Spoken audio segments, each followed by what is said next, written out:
Salut à tous, bienvenue sur la chaîne. Imaginez, vous avez 60 millions d'euros en poche grâce à 2 ventes juteuses, vous êtes 4e de Liga, vous visez le podium, et pourtant, à 10 jours de la fin du mercato hivernal, vous n'avez toujours rien signé. C'est l'histoire folle que vit actuellement l'Atlético de Madrid. Oui, les Colchoneros, habitués à faire peur à tout le monde, sont en train de vivre un mois de janvier catastrophique. Aujourd'hui, on décortique ce fiasco en exclusivité, avec tous les détails, les dossiers qui explosent en vol et ce qui pourrait encore arriver. Abonne-toi, active la cloche, et on y va. On commence par la déclaration qui a fait le tour de l'Espagne. Mateu Almani, le directeur du football professionnel, s'est confié ces derniers jours. Qu'une signature se concrétise ou non, on ne sait jamais. Mais nous savons parfaitement, avec le mystère, ce dont nous avons besoin, ce que nous voulons et le profil que nous recherchons. Nous travaillons là-dessus depuis longtemps afin de voir si un marché compliqué et peu favorable peut nous offrir l'opportunité de faire venir 1 ou 2 joueurs de grande qualité. Traduction. L'Atlético a des ambitions XXL. Simeone et son staff ont ciblé des profils précis depuis des mois. Et pourtant, rien ne passe. Pourquoi? Parce que le mercato hivernal est un vrai champ de mines, et les Colchoneros se font refouler partout. D'abord, rappelons le contexte financier. L'Atlético a frappé fort en vendant 2 joueurs clés.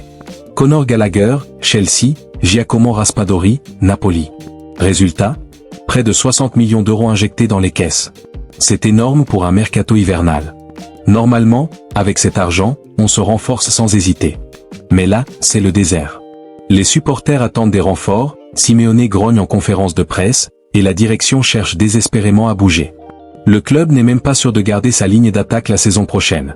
Antoine Griezmann, Alexander Sørloth et même Julián Álvarez sont pressentis pour partir à l'été 2025 ou 2026. Il fallait donc agir maintenant, et ça coince premier gros flop, Kang-in Lee. La presse espagnole l'annonçait dans le viseur de l'Atlético depuis plusieurs jours. Le milieu offensif sud-coréen du PSG, 23 ans, technique, créatif, capable de faire la différence, parfait pour apporter du sang neuf au milieu de terrain. Problème majeur, le PSG ne veut pas vendre. Luis Enrique l'adore, le considère comme un élément indispensable, et le club parisien ferme la porte à 100%. Même avec 60 millions d'euros en poche, l'Atlético n'a pas pu faire trembler les Parisiens. Dossier fermé. Refroidissement total.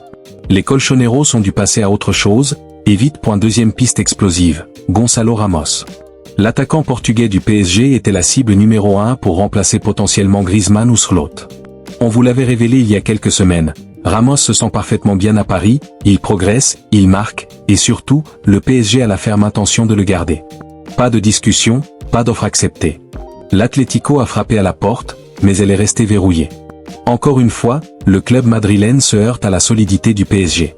2 dossiers parisiens qui s'effondrent en quelques jours, c'est dur à digérer, 3e tentative, 3e refus. Ce samedi, le Mediasport révèle que l'Atlético s'est renseigné sur Marc Casado, le jeune milieu de terrain du FC Barcelone, via son agent. Jorge Mendes.